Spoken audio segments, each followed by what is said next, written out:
మొత్తం 10,000 కాపీలు వేయించాను. ఎలా ఉన్నాయి? బాగుంది, కానీ కాపీలు తక్కువ వేయించానా? అలా కాదండి, పెళ్లికి 10 రోజులే ఉంది, టైం సరిపోతుందా అని. ఏంటి సార్, మంత్రి తలుచుకుంటే మంత్రాల కొదవన్నట్టు మా సార్ తలుచుకుంటే పెళ్లి కొడుకు లేకుండా పెళ్లి చేసేస్తాడు సార్. ఏరా? అదే సార్, మ్యాన్ పవర్ గురించి చెప్పబోయి మ్యాన్ హోల్స్ గురించి చెప్పాను సార్. It's all right. నువ్వేం టెన్షన్ పడకు నరసింహ, నేను అన్ని చూసుకుంటాను.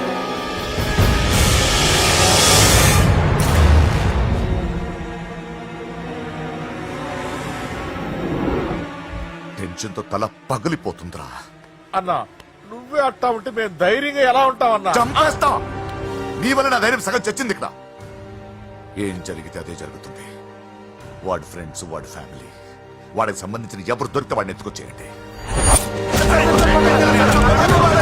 నరసింహతో ఆడుకుంటారా? నా చెల్లి ఎక్కడ దాచారో చెప్పవసరం లేదు. నా చెల్లి చచ్చారని వాడికి తెలుసు. నేను చెప్తాను, ప్లీజ్ వినండి సార్.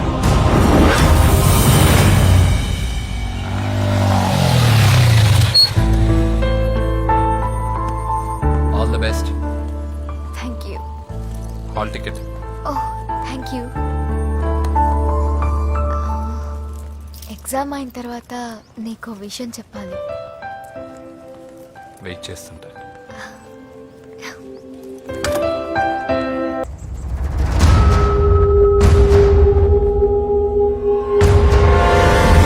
నేను ఇలా వస్తానని ఎక్స్పెక్ట్ చేయలేదు కదూ. నన్నెంతో టెన్షన్ పెట్టావు, బాధ పెట్టావు. నేను చంపేంత కసి పెరిగింది నాకు. కానీ తప్పు నాదే అని తెలిసింది.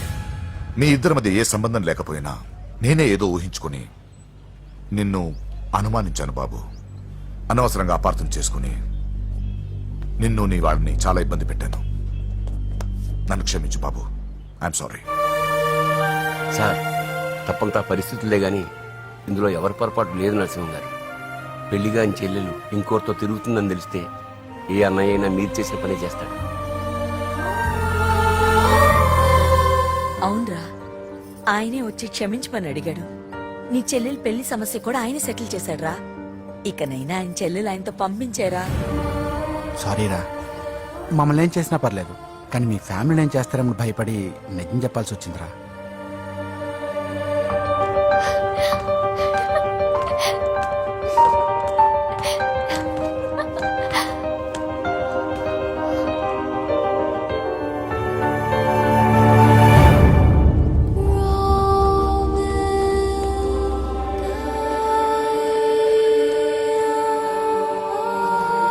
పూజా, పొరపాటు చేశానమ్మా. ఏ తప్పు జరగలేదని నువ్వు ఎన్నిసార్లు చెప్పినా నేనే అర్థం చేసుకోకుండా మూర్ఖుడిలా ప్రవర్తించాను. I'm sorry. I'm very very sorry. ఇందులో మా తప్పు కూడా ఉందమ్మా. మీ ఇద్దరి మధ్య లేనిపోని ఊహించుకుని సగం సమస్యలు మేమే తెచ్చిపెట్టుకున్నాం. ఏమీ అనుకోవద్దు. నర్సింగ్ గారు, ఇప్పుడు మీ చెల్లెల్ని మీరు తీసుకెళ్ళొచ్చు. మా వెంకీ ఇంక మీ చెల్లెలు జోలికి రాడు.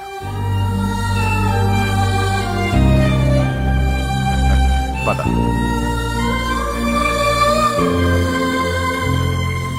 బాబు, థ్యాంక్ యూ సో మచ్. వస్తాను.